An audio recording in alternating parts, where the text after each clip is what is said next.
The day before the wedding that would unite two wolf dynasties, the groom collapsed and died, a hidden illness no one knew about. Now his younger brother must take his place at the altar, the one man the bride would rather die than marry. They despise each other, but fate does not care about hatred, and the wolf inside him has always known she was never his brother's. She was his. What happens when hatred is built on nothing but lies? Welcome to our channel. Before we begin, tell us in the comments, where are you listening from today? We love hearing from our community around the world. The rain had not stopped falling over Seattle in 3 days, as though the sky itself knew what was coming. On the 42nd floor of Ashford Tower, the lights burned late into the night. Marcus Ashford stood at the floor-to-ceiling windows, watching the city blur beneath sheets of silver rain. He pressed one hand against the glass, steadying himself as a tremor ran through his arm. The tremor had been getting worse. He clenched his jaw, willing his body to obey, willing the weakness away. It did not obey. Behind him, the conference table was buried under merger documents, wedding contracts, and alliance agreements that represented 2 decades of negotiation between the Ashford and Sinclair wolf packs. 2 families, 2 empires. One marriage that would bind them forever, creating the most powerful corporate dynasty the Pacific Northwest had ever seen. Ashford Industries controlled shipping, real estate, and technology. Sinclair Holdings dominated finance, media, and energy. Together, they would be unstoppable. Apart, they were vulnerable to the smaller packs circling like vultures, waiting for a crack in the armor.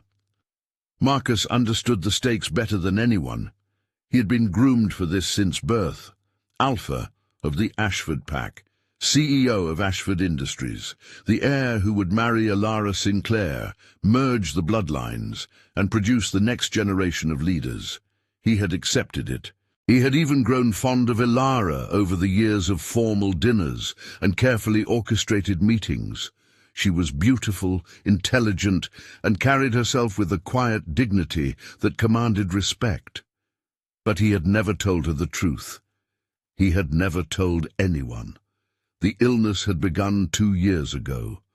A strange fatigue that no amount of sleep could cure. Then the tremors. Then the moments when his wolf, once powerful and commanding, simply would not respond. The pack physicians had been sworn to absolute secrecy. They called it a degenerative condition of the bond between human and wolf, rare, untreatable, and terminal. Marcus had 18 months, perhaps less. He had made his peace with it. He would marry Alara, secure the alliance, and pray that an heir would come quickly enough to ensure the future of both packs before his body failed completely. It was not the life he had wanted, but it was the duty he had been born to fulfill. His phone buzzed on the desk. A message from his younger brother, Callum. "Still at the office? The rehearsal dinner is in 2 hours. Try not to be late to your own wedding eve." Marcus smiled faintly. Callum, the brother who had always been everything Marcus was not. Wild, where Marcus was disciplined. Passionate, where Marcus was measured. Reckless, where Marcus was careful. They had been close once, as boys, building forts in the forests of Bainbridge Island, racing each other through the trees in their wolf forms. Before responsibility drove a wedge between them. Before Callum had left Seattle entirely, spending years abroad running the European division from London, putting an ocean between himself and everything he resented about the family legacy. Marcus typed back, "I will be there. And Callum, thank you for coming back for this. I know it was not easy." The reply came quickly, "You are my brother. Where else would I be?" Marcus set the phone down and pressed his forehead against the cool glass. He thought about calling Callum, telling him everything, the illness, the timeline, the burden that might someday fall on those younger shoulders. But what good would that do? Callum would worry, Callum would try to fix it, and some things could not be fixed. "Forgive me, brother," Marcus whispered to the empty room. for everything I'm about to leave you with." The rehearsal dinner was held at the Sinclair estate in Medina, a sprawling waterfront property overlooking Lake Washington. The house was filled with the warm glow of candlelight and the hum of conversation. Both families were present, the Ashfords with their dark suits and controlled smiles, the Sinclairs with their elegant gowns and sharp laughter. Two packs, two empires, two legacies, all converging on a single moment. Ilara Sinclair stood near the fireplace, a glass of champagne untouched in her hand. She wore emerald green, a color that made her dark hair shine and her hazel eyes glow with flecks of gold. She was 27 years old, the eldest daughter of Vincent and Helena Sinclair, and she had spent her entire life preparing for tomorrow. She was ready. She had made her peace with Marcus, with the arrangement, with the future that had been mapped out for her before she could walk. Marcus was kind. Marcus was steady. Marcus would be a good partner, even if he would never be the love story she had secretly dreamed about as a girl. She could live with that. Millions of wolves had built strong, enduring partnerships on far less than kindness and mutual respect. Love, her mother once told her, is not always a lightning bolt. Sometimes it is a slow sunrise. You simply have to be patient enough to wait for the light. Ilara had been patient. She had trained herself to be. What she could not live with was the way her heart stuttered every time a certain tall figure moved through the crowd on the other side of the room.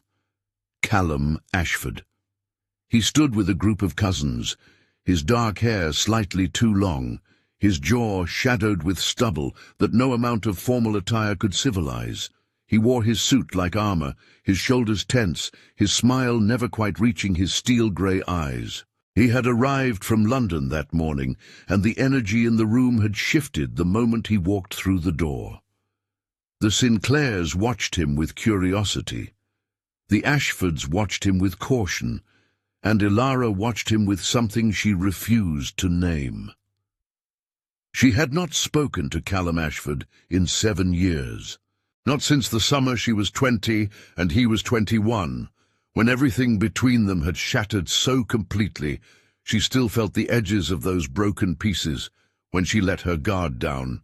She would not let her guard down tonight.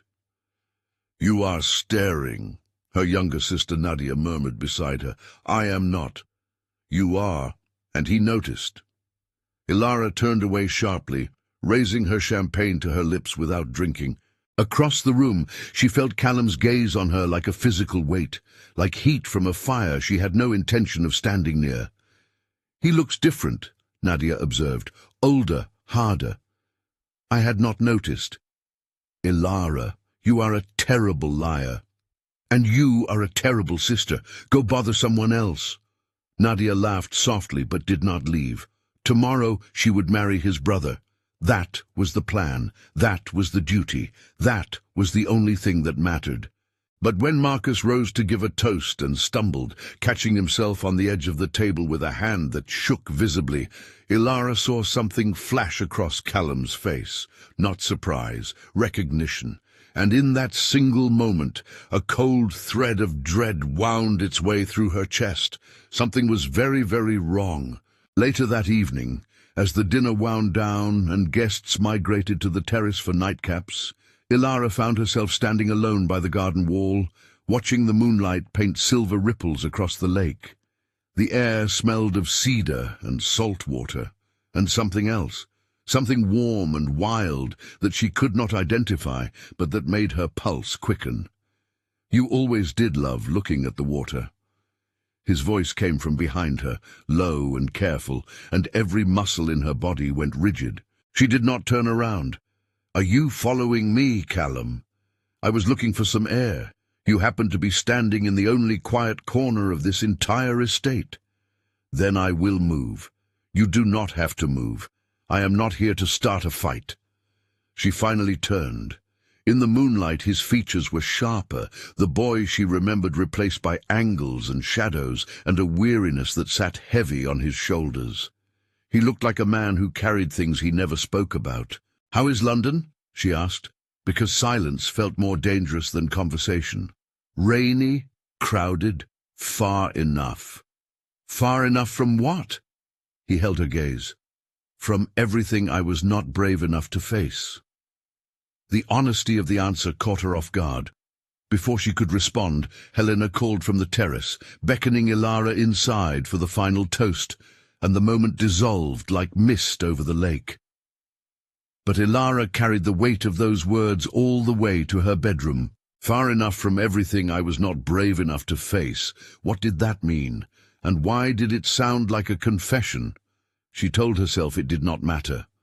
In 12 hours she would be married to his brother, and Callum Ashford would go back to London, and this strange magnetic pull she felt whenever he was near would fade into memory like everything else. She was wrong about all of it. The call came at 4:17 in the morning. Callum was still awake, sitting on the balcony of his hotel room overlooking Elliot Bay, a glass of whiskey warming in his hand. He had not been able to sleep. The rehearsal dinner had left him feeling like a man standing on the edge of a cliff, watching the ground crumble beneath his feet. When his phone lit up with his father's name, Callum already knew. Marcus collapsed. Edmund Ashford's voice was steady, the way it always was, even when the world was ending. "He is gone, Callum. Your brother is gone." The whiskey glass slipped from Callum's fingers and shattered on the concrete. He did not feel the splash of liquid against his skin. He did not feel anything at all for a long, terrible moment. And then the grief hit him like a wall of black water, pulling him under. Marcus, his brother, the golden heir, the one who had always known exactly who he was and what he was meant to do. Gone. "How?" Callum's voice came out as a rasp. "The physicians say it was a degenerative condition. He had been hiding it for 2 years. A pause. "He never told us, Callum. He carried it alone." Callum pressed his fist against his mouth. 2 years. Marcus had been dying for 2 years, smiling through every board meeting, every family dinner, every carefully orchestrated event, never letting anyone see the truth. That was Marcus. Always protecting everyone else, even from himself. "There is more," Edmund continued, and his voice took on a weight that made Callum's blood run cold. "The alliance, the merger, everything depends on the wedding. If there is no marriage, the Sinclair agreement collapses. The rival packs, the Thornton group, they are waiting for exactly this kind of weakness. If we falter now, we lose everything Marcus built, everything our family has worked for across 3 generations. Callum closed his eyes. "What are you asking me?" The silence lasted 5 heartbeats. "You know what I am asking." The next 12 hours passed in a blur of grief, logistics, and impossible decisions. Both families gathered in the Sinclair estate's private study. Vincent and Helena Sinclair on one side of the long mahogany table, Edmund Ashford on the other, flanked by pack elders and corporate attorneys. Callum stood by the window, unable to sit.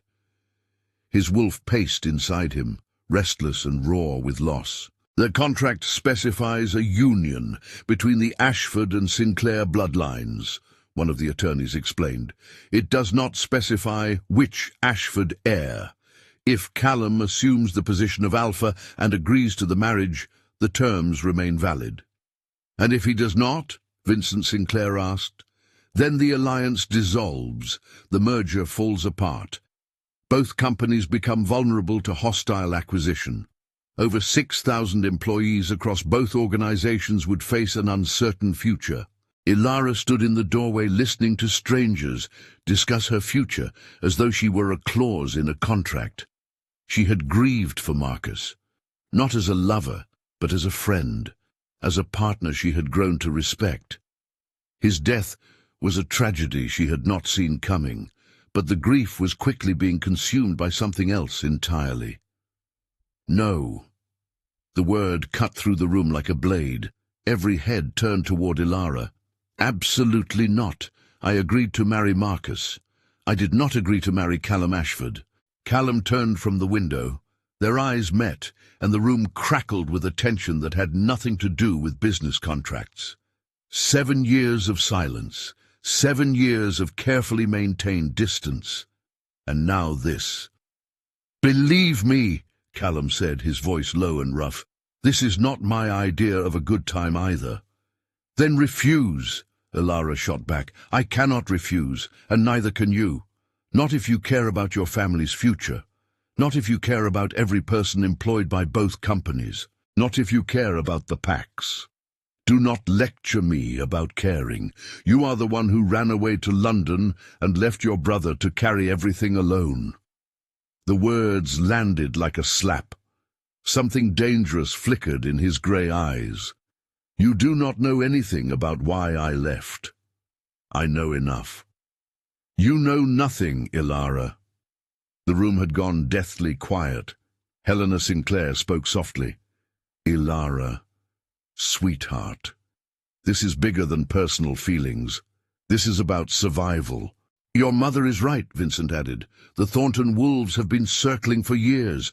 Without this alliance they will move. Our people, every wolf who depends on our protection, will be at risk." Ilara looked at the weight of expectation pressing from every direction. Then she looked at Callum. He stood there, grief-wrecked and rigid, a man who had woken up as a second son and would sleep tonight as an alpha. But she could also see the boy he had been at 21. The boy who had whispered promises in the dark and then abandoned her without a word of explanation. The boy she had loved with a ferocity that frightened her, and who had turned that love into something sharp and poisonous that she still carried like a splinter in her chest. "Fine," she said, and the word tasted like ash. "I will do it, for the families, for the Pax. But make no mistake, this changes nothing between us." Callum held her gaze. "I would not expect it to."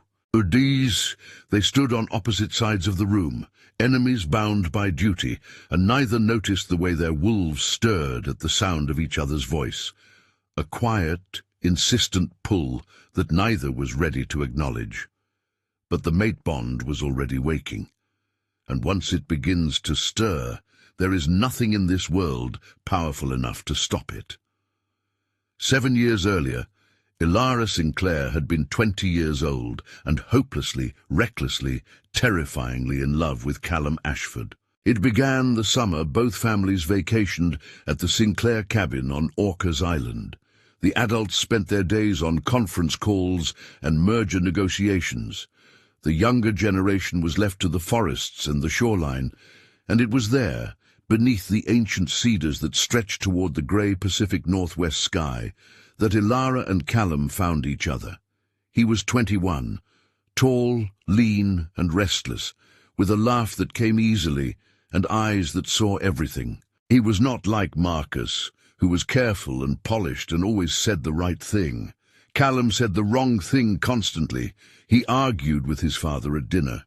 He disappeared into the woods for hours. He read philosophy books on the dock and then jumped into freezing water just to feel alive. And he looked at Ilara like she was the only real thing in a world full of pretense. "Everyone in our families is performing," he told her one evening, as they sat on the rocks watching the sun melt into the ocean. "Playing their roles. Alpha heir, dutiful daughter, corporate prodigy. Do you ever wonder who you would be if no one was watching?" "I think I would be a teacher," she said quietly. "I love languages. The way words can build bridges between people who have nothing else in common." "Then why are you studying business?"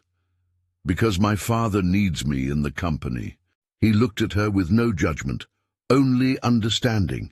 "I know what that feels like, being needed for something you did not choose." "What would you be then, if no one was watching?" He thought about it. "A writer, maybe. Or a woodworker.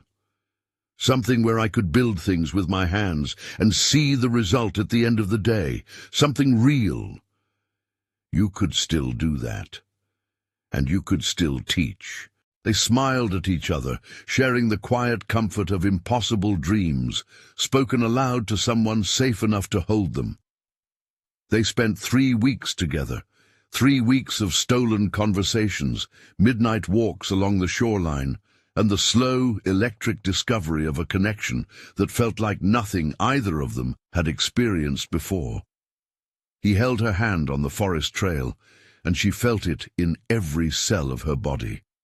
A warmth, a rightness, a quiet voice whispering, "This is where you belong." They kissed for the first time under a canopy of stars, so thick it looked like someone had spilled diamonds across black velvet. It was gentle and searching and absolutely terrifying in its perfection. His hand cradled the back of her head, and her fingers curled into the fabric of his shirt, and the world around them went perfectly, completely still, as though the universe itself had paused to witness something it had been waiting centuries to orchestrate. When they pulled apart, he kept his eyes closed for a moment, as if opening them might break the spell. "I think I am falling for you," Callum whispered against her lips. "I think I already fell," she whispered back. "What are we going to do about this?" "I do not know, but right now I do not care." He laughed, a warm, surprised sound that vibrated against her mouth. "Neither do I." They stayed on that blanket until the sky began to lighten in the east, talking about everything and nothing. The books they loved, the fears they carried, the dreams they had never told anyone else. He told her about feeling invisible next to Marcus. She told him about the loneliness of being the responsible daughter, the one who never got to make mistakes. "I think that is why I like you so much," she said. "You make me feel like it is safe to be imperfect. You could never be imperfect." "That is exactly what I mean. You see me differently than everyone else does."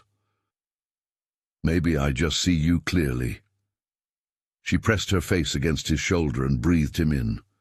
Pine and wood smoke, and something she would spend 7 years trying to forget, and never quite managing. But they were young, and their families had plans that did not include the second Ashford son falling in love with the bride meant for the first. And there were people watching, people who understood exactly how dangerous that kind of love could be to carefully laid plans. Vivian Hale had grown up alongside the Ashford brothers, the daughter of a prominent pack family with deep ties to both clans. She was beautiful in the way a blade is beautiful, sharp, gleaming and designed to cut. She had wanted Callum since they were teenagers, and she had cultivated that desire into something patient and strategic. When she saw Callum and Ilara together on Orcas Island, laughing on the rocks at sunset, their hands intertwined like the most natural thing in the world, she did not panic. She planned. It started with whispers, small, carefully placed words dropped into the right ears at the right moments. To Callum, through a mutual friend. "Did you know Ilara told Marcus she finds you amusing but ultimately beneath her? She said the second son could never compare to the heir." To Ilara, through a Sinclair cousin, Callum apparently made a bet with his friends that he could make you fall for him before the summer ended. He called it entertainment. The lies were small enough to be believable, specific enough to wound, and planted with such precision that neither Callum nor Ilara ever thought to question their source. On the Sinclair side, Roland Pierce, a senior advisor to Vincent Sinclair, added fuel to the fire. Roland had his own reasons for wanting the alliance to proceed exactly as planned. He had negotiated personal bonuses and board positions tied to the Ashford-Sinclair merger, and a romance between Ilara and the wrong brother threatened everything. "I heard Callum laughing about you with the other young men at the bonfire," Roland told Ilara one afternoon, his voice low and sympathetic. "He said you were easy to manipulate, that Sinclair women were all the same, beautiful and naive." Ilara's face went white. "He said that? I am sorry, my dear. I thought you should know before you got in any deeper." That night, when Callum found Ilara on the dock, excited to tell her he had been thinking about their future, about finding a way to make this work despite their families, she turned on him with fury. "Stay away from me!" He recoiled as though she had struck him. "What? What happened?" "I know what you have been saying about me. I know this was all a game." "A game? Ilara, what are you talking about? It does not matter who told me. What matters is that I was foolish enough to believe you actually cared." She walked away. He stood on that dock with the wind cutting through him, trying to understand how everything had shattered in a single conversation. He went looking for answers and found more poison, friends repeating Vivian's lies with such conviction that even his certainty began to crack. "She thinks you are beneath her. She was always going to choose Marcus. You were just a distraction." Because he was 21 and proud and terrified of vulnerability, Callum did not chase her. He packed his bags, told his father he wanted the London assignment, and flew across an ocean. And Ilara, watching his plane disappear from her bedroom window, told herself this was proof that love was a weakness she could not afford. 7 years later, they stood in the same room, armored in resentment and old pain, and neither knew that the love they had killed had never actually died. It had simply gone underground, like a river beneath stone, waiting for the moment the earth would shift and force it back to the surface. The wedding took place 3 days after Marcus's death, in a private ceremony at the Ashford estate on Bainbridge Island. No grand cathedral, no 500 guests. Only the families, the elders and the witnesses required by Wolf law and corporate contract.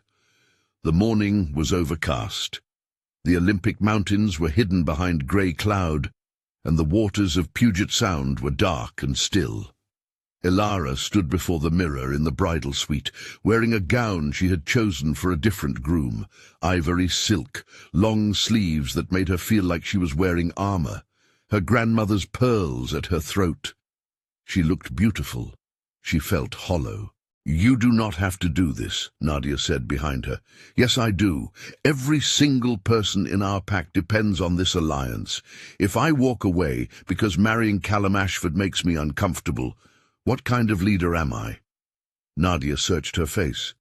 "You still have feelings for him." "I have nothing for him but contempt." "Ilara, I said what I said."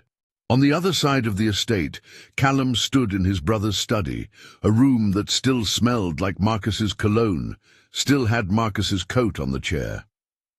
Griffin Cole, his closest friend and newly appointed beta, leaned against the doorframe. "She despises me, Griffin. She has made that abundantly clear." "Do you despise her?" Callum was quiet for a long moment. "I have spent 7 years trying to. I have failed spectacularly." "Then maybe this is not the punishment you think it is. Do not start with me today. I'm just saying, 2 people who cannot stop hating each other usually cannot stop for a very specific reason." "Griffin, all right, I will stop. But I am right, and you know it."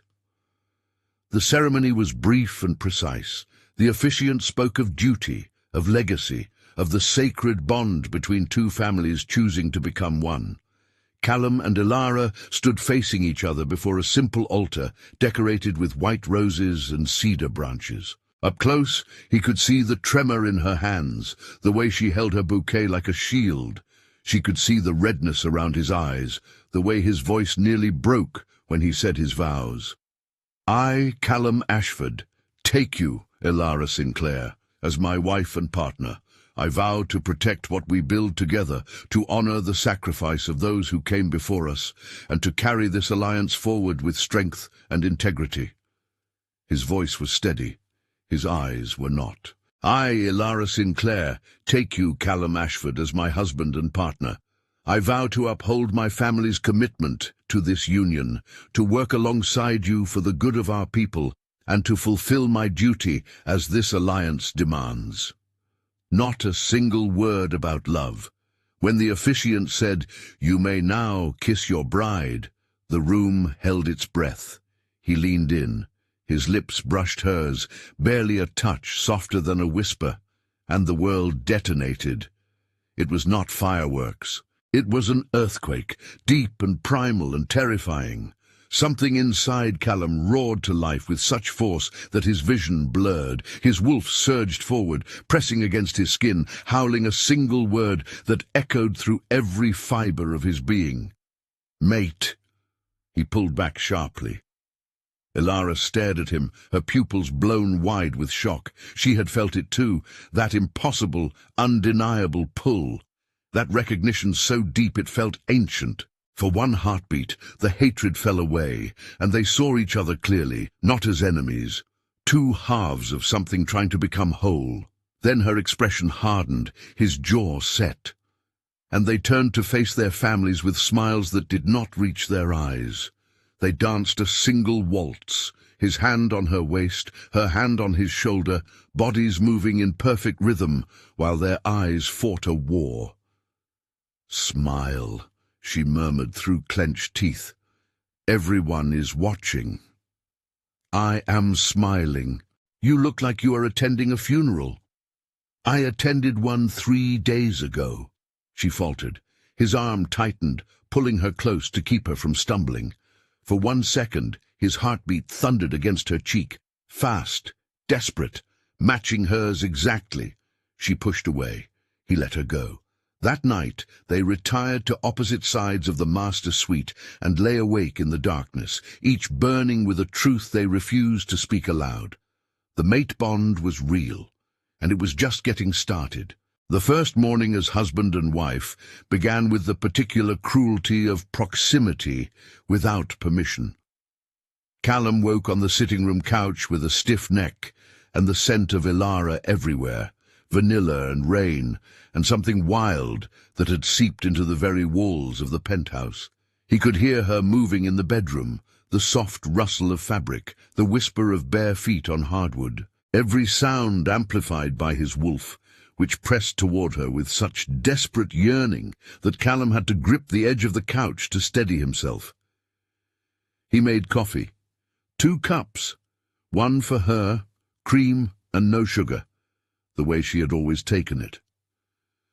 He left it outside her bedroom door, knocked once, and retreated to the shower before she could open it. When he emerged, the cup was gone. The door was still closed. And a small, absurd part of him felt like he had won something. Ilara, on the other side of that door, held the warm cup against her chest and stared at the ceiling. He remembered how she took her coffee. After 7 years, after all the venom and the silence and the careful cultivation of mutual disdain, he remembered cream and no sugar. She told herself it meant nothing. People remember all kinds of useless things. But her hands were shaking, and it was not from the caffeine. The first weeks of their marriage were an exercise in controlled torture. Publicly, they were a power couple.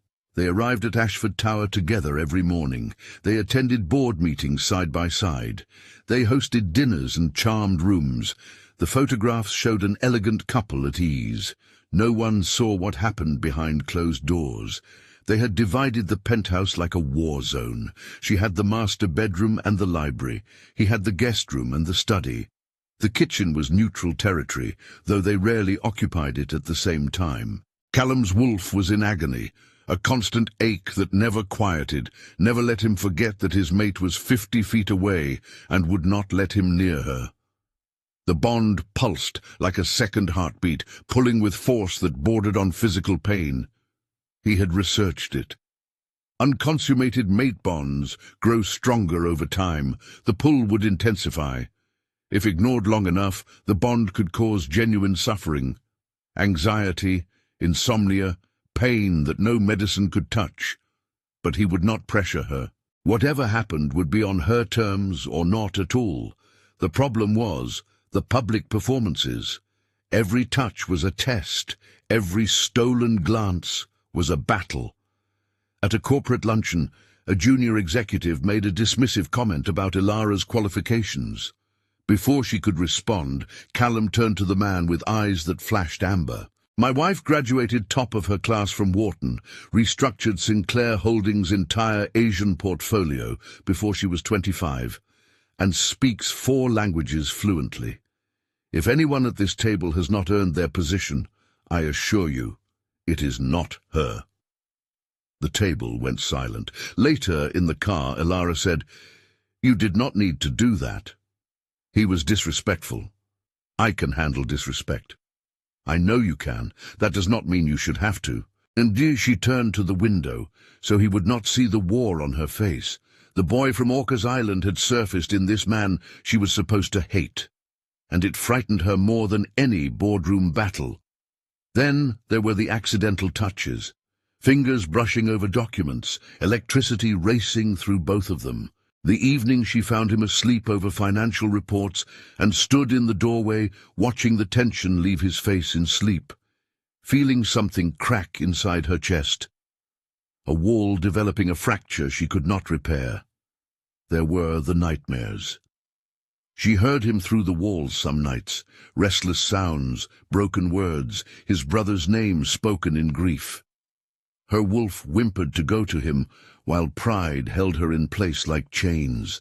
At a gala 4 weeks in, when their bodies moved together on the dance floor with a synchronicity that felt like muscle memory, Ilara looked up into eyes that were no longer grey but silver, shot through with amber, his wolf reaching for hers. "This is getting harder," he murmured. "I know. I do not know how much longer I can pretend." "Pretend what?" His hand tightened on her waist. His forehead nearly touched hers. "That I do not feel this." The song ended. They stepped apart. But the walls were crumbling. The cracks came in small moments. Callum started leaving coffee on her desk each morning, prepared exactly the way she liked, a detail he should not have remembered from 7 years ago, but did. Ilara started waiting for him to come home from late meetings, a book open in her lap that she was not reading, just to make sure he had eaten. Neither acknowledged these gestures. Acknowledging them would mean admitting the hatred was impossible to sustain. 5 weeks in, a storm hit Seattle so fierce the power went out across half the city. The penthouse was pitch black. Lightning turned the living room into a strobe. Ilara was not afraid of storms. She was afraid of the dark. She had been afraid since childhood, a vulnerability she had shared with exactly one person. On Orcas Island at 20, she told Callum this secret. It is not the darkness itself. It is the feeling of being invisible, of disappearing into nothing. He had taken her hand and said, "I will always find you, even in nothing, especially in nothing." Now the penthouse was dark, her phone dead, and she sat on the edge of her bed, trembling. A knock. "Ilara." "I am fine. I brought candles." She stared at the door. Pride fought need. Then thunder rattled the windows, and she opened the door. He stood there in a t-shirt and sweatpants, holding candles and a lighter like a knight offering fire instead of a sword. He did not comment on the way she gripped the door frame. He simply walked past her, placed candles on every surface, and lit them one by one until the darkness retreated and the space glowed warm and amber. Then he turned to go. "How did you remember?" He stopped. "I remember everything about that summer, Ilara. Every single thing. I remember that you are afraid of the dark. I remember that cilantro tastes like soap to you. I remember your favorite book is Jane Eyre because you said it was about a woman who chose her own worth when the world told her she had none. I remember the sound you make when you really laugh. I remember all of it." His voice cracked. He walked toward the door. "Callum, why did you leave? If you remember everything, why did you leave without a word?"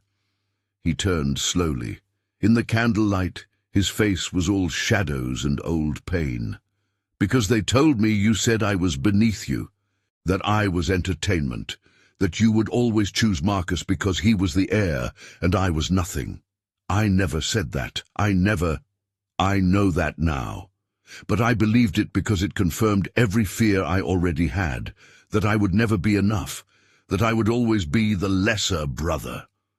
The truth hit Ilara like a physical blow. Who told you? Vivian, through friends, through conversations I was too young and too proud to question. He leaned against the doorframe. And who told you whatever made you look at me with such betrayal?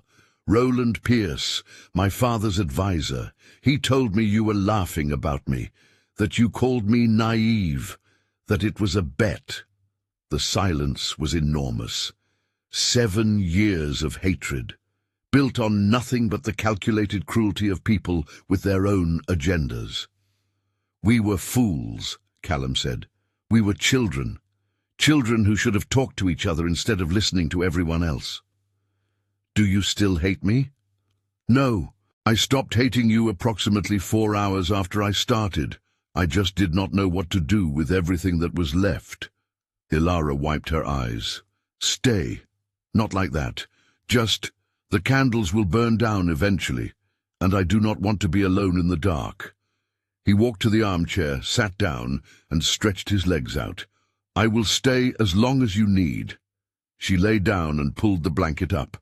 The candles flickered, the storm raged, and for the first time in 5 weeks, the distance between them felt less like a war, and more like a bridge someone might be brave enough to cross. She fell asleep to the sound of his breathing. It was the best sleep she had gotten in 7 years. The next morning, something was different. Not fixed, but different, like a wound after you finally clean it. Raw, but no longer infected.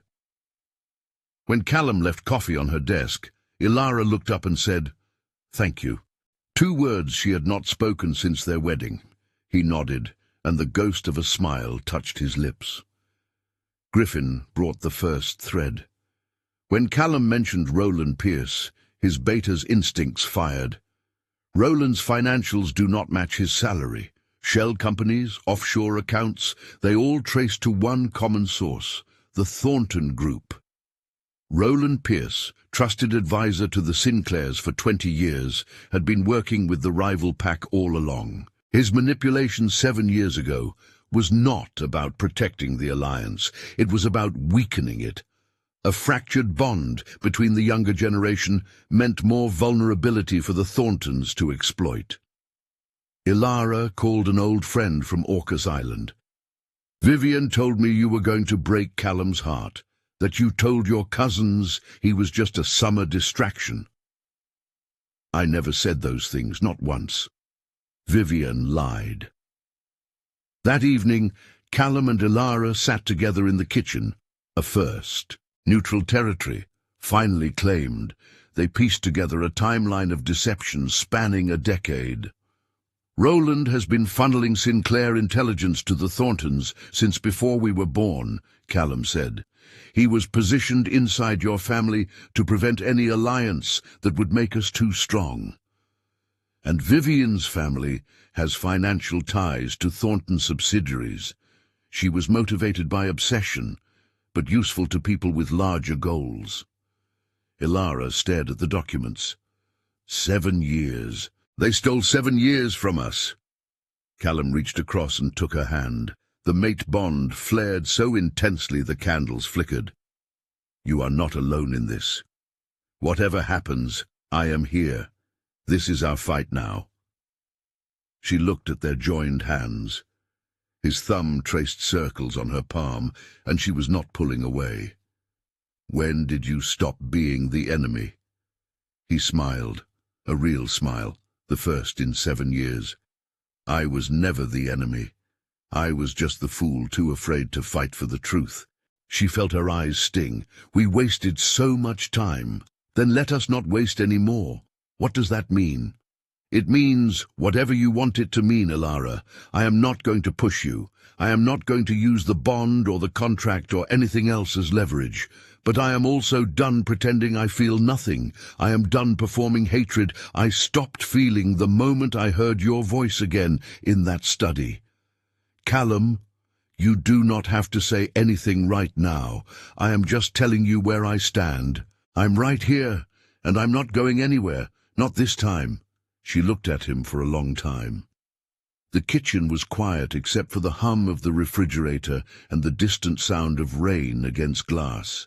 7 years of anger, and underneath it, 7 years of grief for something beautiful that had been stolen from them before it had a chance to grow. "I do not know how to do this," she admitted.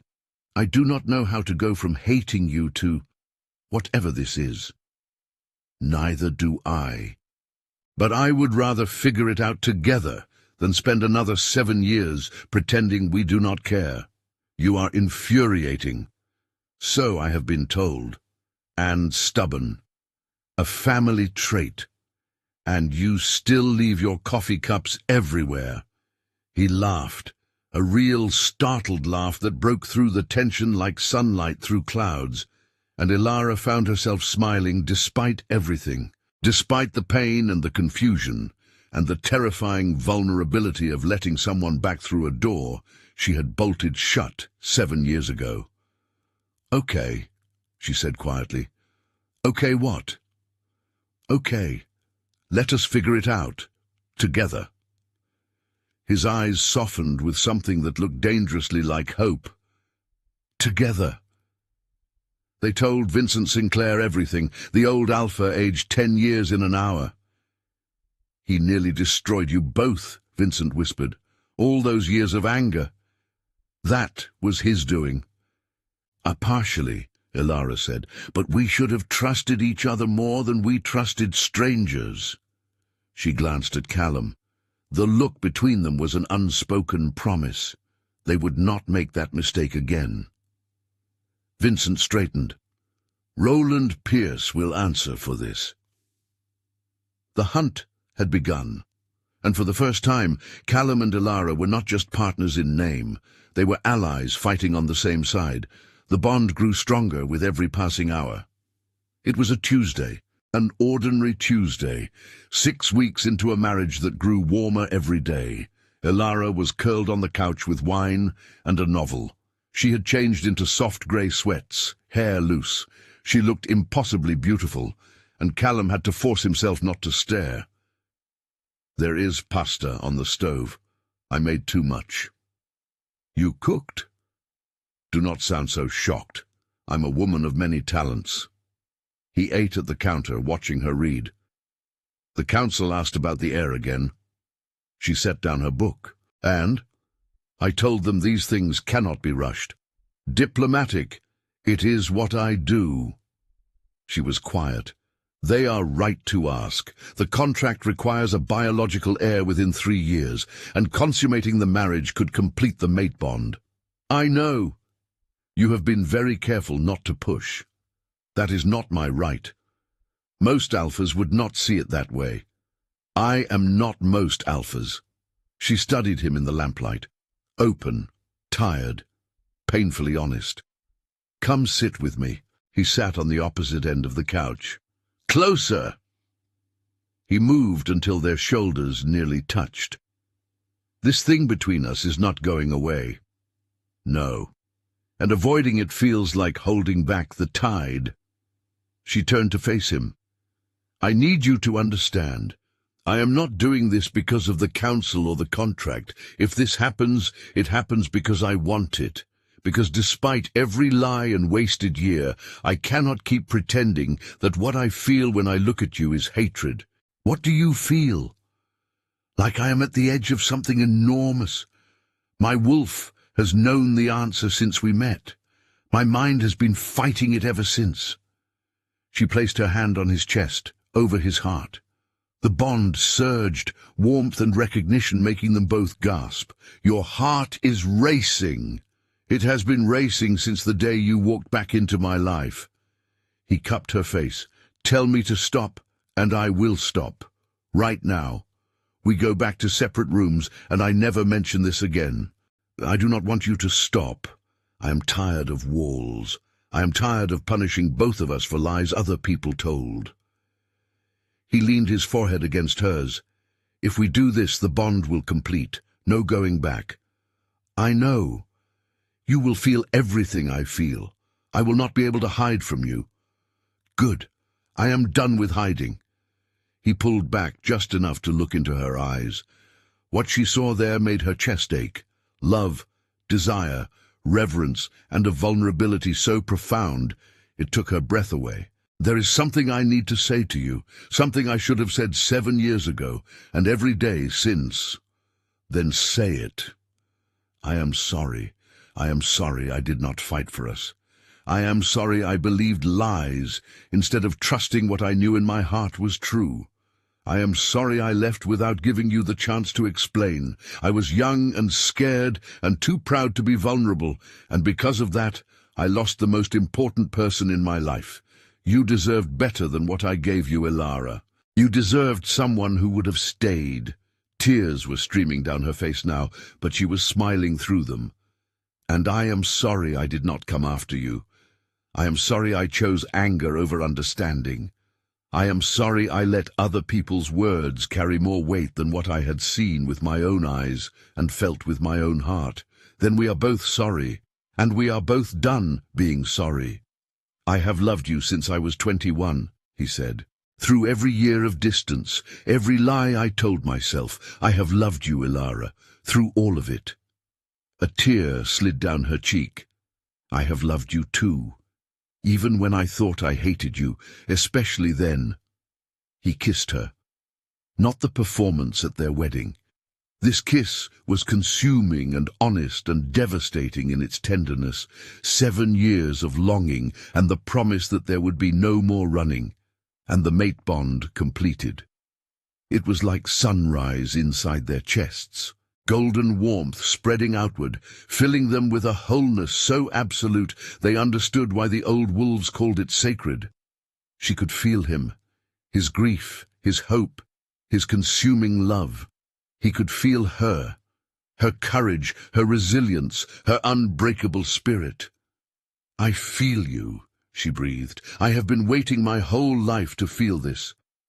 That night they chose each other completely, and in the morning, when Ilara woke in Callum's arms with the bond humming like a song, she finally understood what it meant to come home. The days that followed transformed everything. Callum could sense Ilara's emotions like weather patterns. She could feel his moods in real time. In negotiations, he would pause and she would complete his thought as though they had rehearsed. Griffin told Nadia, "They fight like wolves and love like poets." Nadia smiled. "My sister has not smiled like this since she was 20. But the deepest changes were in the quiet hours. Callum discovered Ilara talked in her sleep, kept a journal, sang badly in the shower. Ilara discovered he made breakfast like a sacred ritual, called his mother every Sunday in the old wolf language, and grieved Marcus in private, standing at his brother's window, one hand against the glass. "You do not have to be strong all the time," she told him. "Not with me. I am the alpha. Strength is expected. Being alpha does not mean being unbreakable. It means being brave enough to break and keep going."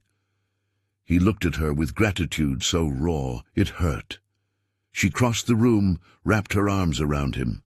He buried his face in her hair. "He would have liked you. Marcus. He was a good man. He was the better brother. No, he was a different brother, not better. Your strength is not lesser because it looks different from his." He kissed her with such tenderness it resonated through the bond like a bell. They ran together in wolf form for the first time on a full moon night in the forests of the Olympic Peninsula. Callum's wolf was massive, coal-black, with silver at the throat, eyes like winter storms. Ilara's was sleek, dark auburn, smaller but fast, eyes golden in moonlight. They ran through trees, over fallen logs, alongside streams catching the moon like liquid silver. At the top of a ridge, they stood shoulder to shoulder and howled, two voices woven into one, carrying across the mountains. "We are one. We are home. We are forever." The sound echoed through the valleys and was answered, faintly, distantly, by other wolves across the territory. The Ashford pack and the Sinclair pack, hearing their Alpha and Luna for the first time, recognizing the bond that now unified them all. Through the pack connection, Callum felt a surge of loyalty and belonging that nearly brought him to his knees.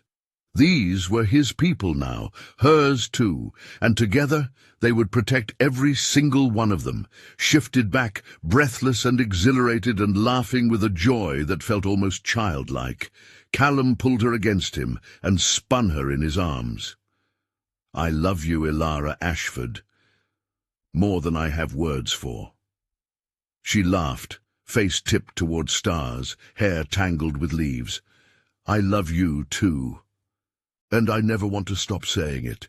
But perfection attracts envy, and envy can be more dangerous than any enemy."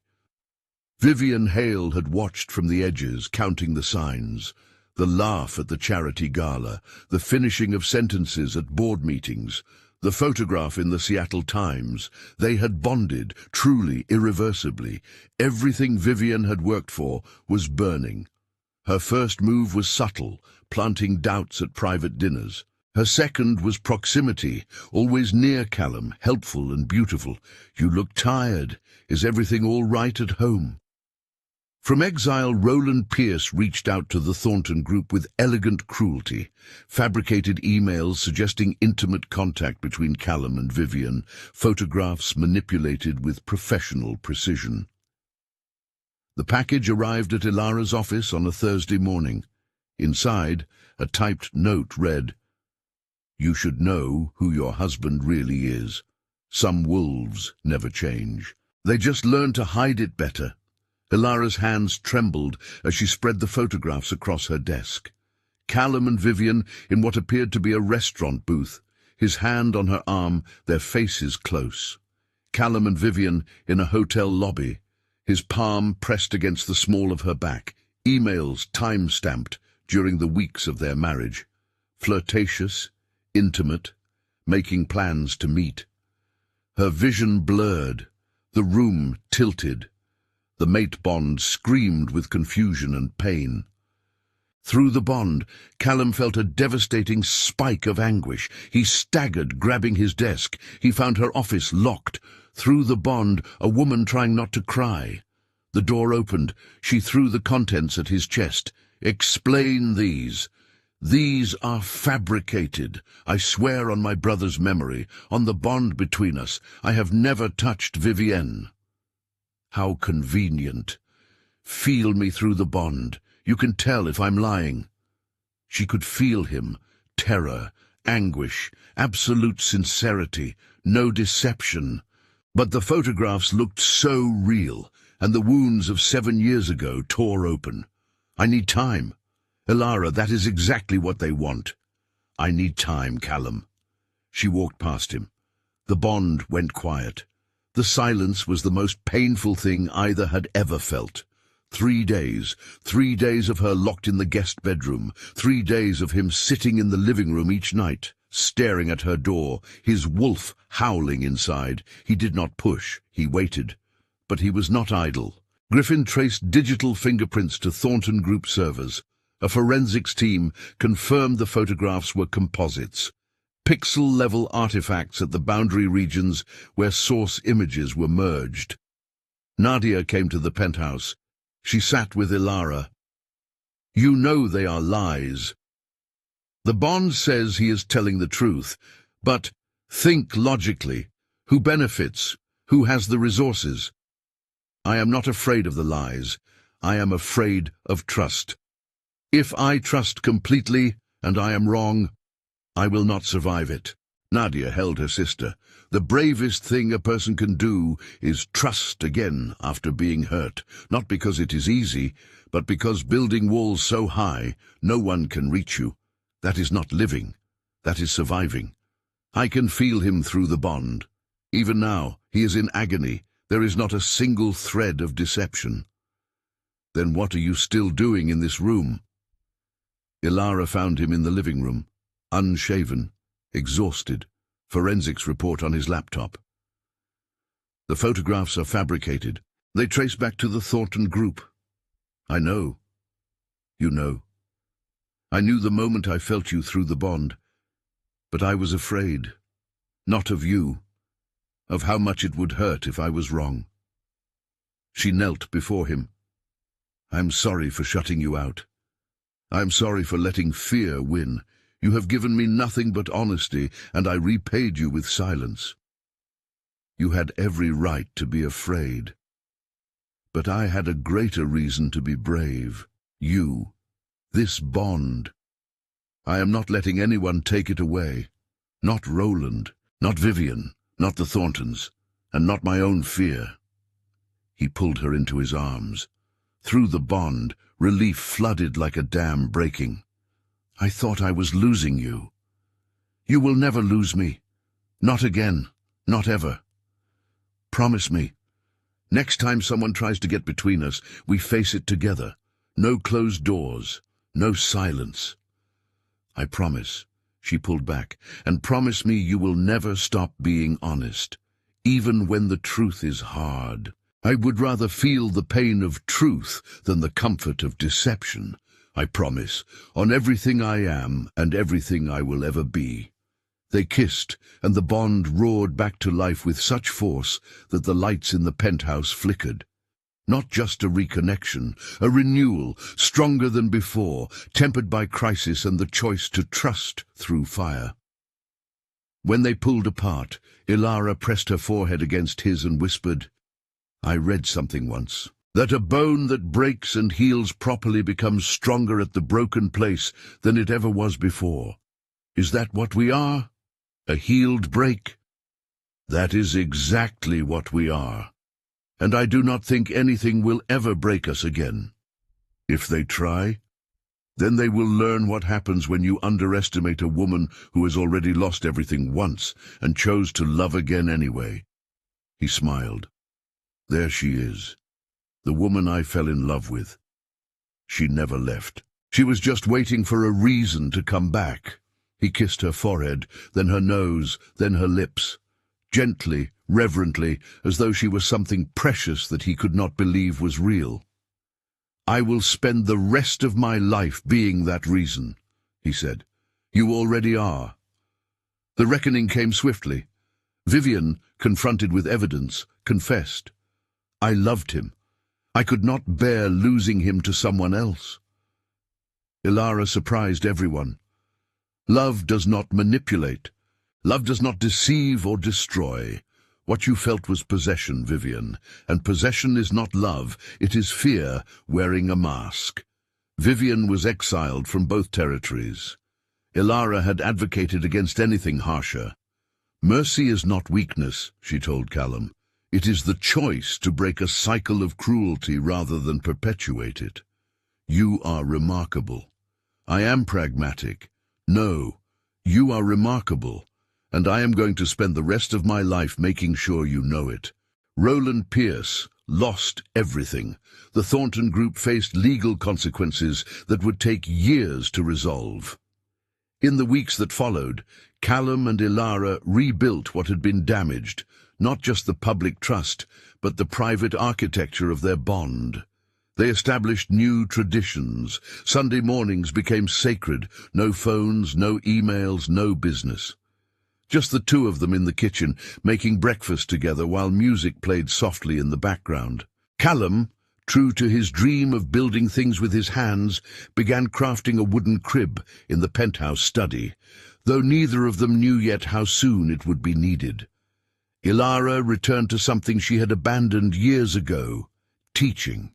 She volunteered 2 evenings a week at a community center in Capitol Hill, teaching English to immigrant families. Callum drove her there and picked her up after, and on the rides home she would tell him about her students with such passion and joy that he fell in love with her all over again.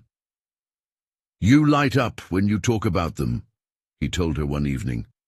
They remind me of something important, that there is a world beyond boardrooms and pack politics, that the most valuable thing you can give another person is your time and your attention.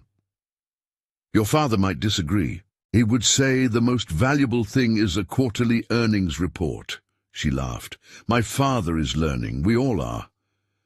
Griffin, watching them from the kitchen doorway, nudged Nadia. I believe the technical term for what is happening here is disgustingly adorable. "Shut up and pass me the wine," Nadia said, but she was smiling. Vincent stood before both packs. "I trusted the wrong person for 20 years, but trust, even when betrayed, is not the enemy. The enemy is the fear that makes us stop trusting altogether. My daughter and her mate have shown us what it means to choose love over fear, truth over comfort, each other when the world conspires to keep them apart." 3 months later, on a clear autumn evening when the Seattle skyline glowed gold, both packs gathered at the Ashford estate. The merger was finalized. But everyone knew the celebration was really about something deeper. Edmund Ashford danced with Helena Sinclair and laughed for the first time since Marcus's death. Nadia and Griffin argued about music selections with a warmth that was rapidly becoming something more. Vincent watched his daughter in her husband's arms and let himself believe the future would be all right. Edmund approached his son on the terrace, his silver hair catching the moonlight. The old alpha, who had asked so much of his younger boy, who had placed the weight of empires on shoulders still shaking with grief, stood before Callum with eyes that glistened. "Your brother would be proud of you," Edmund said. "I want you to know that I am proud of you. Not just for what you have accomplished with the merger or the alliance. I am proud of the man you have become, the leader, the husband, the alpha." Callum swallowed hard. "I spent most of my life thinking I would never hear you say that. Then I have wasted too much time. I'm saying it now, and I will keep saying it because you deserve to hear it. You were never the lesser son, Callum. You were simply the one whose path took longer to reveal itself. And it has led you exactly where you were meant to be." Father and son embraced, something they had not done since Callum was a boy, and Ilara, watching from across the terrace, felt the bond pulse with a warmth so deep it brought tears to her eyes. Healing. Not just between her and Callum, but between father and son, between past and present, between the family that was and the family that was becoming. On the terrace, Callum held Ilara as they swayed to music drifting through open doors. The Puget Sound stretched silver under moonlight. "I have something to tell you," Ilara said. Through the bond he felt a new emotion, warm and bright and terrified and overjoyed. She took his hand and placed it on her abdomen. "The heir the council has been asking about is on the way." For a moment, absolute stillness. Then a smile so radiant it could have illuminated the entire city. He dropped to his knees, forehead against her stomach. "Thank you for this, for everything, for choosing me, for forgiving me, for being brave enough to love me when I had given you every reason not to." She ran her fingers through his hair, this fierce alpha kneeling in perfect vulnerability. "We chose each other. That is what makes this real, not the bond, not fate, not the arrangement. We chose this, through every test, every fire, we chose each other." He rose and kissed her, slow and deep and full of a love so vast it could not be contained. It spilled through the bond, through the pack connection, through the very air, until wolves across both territories paused and lifted their heads, sensing something sacred. Inside, celebrations continued. 2 families, now one. 2 packs, now united. An empire built on trust, sacrifice, and the idea that real love is worth fighting for. Callum held Ilara against his chest, chin resting on her hair. "Marcus," he said softly, "I hope you can see this. Everything you sacrificed was not in vain. We are going to honor your legacy. Together." Ilara squeezed his hand. Through the bond, she sent warmth so pure it made his eyes sting. Together. Always. Above them the moon rose full and silver over the Pacific Northwest, casting ancient light over forests and mountains and water. And somewhere in the deep woods a wolf howled, a single beautiful note rising into the sky like a prayer. And from across the territory another wolf answered, then another and another. until the night was filled with a chorus of voices, the sound of two packs singing as one, the sound of a family choosing itself, the sound of love that had survived lies and distance and time, rising triumphant into the silver-soaked sky. Because that is the truth about the mate bond. It is not magic. It is not fate making choices for you. It is the universe pointing two people toward each other and then stepping back, watching to see if they will be brave enough, stubborn enough, and strong enough to choose each other through everything life throws at them. Callum and Ilara had been thrown storms and silence, manipulation and grief, 7 years of distance and a marriage built on duty instead of desire, and they had chosen each other anyway, not because it was easy, not because they were destined, but because some love is simply too powerful, too true, and too right to be denied. And that kind of love does not just survive. It transforms everything it touches. It heals what was broken. It builds what was missing. And it howls into the night with a voice that says, without doubt, without fear, without reservation, we are home. If this story touched the heart, leave a comment with a name where the listener is watching from, and rate this story from 0 to 10. Subscribe and turn on notifications to never miss the next story. See you in the next one.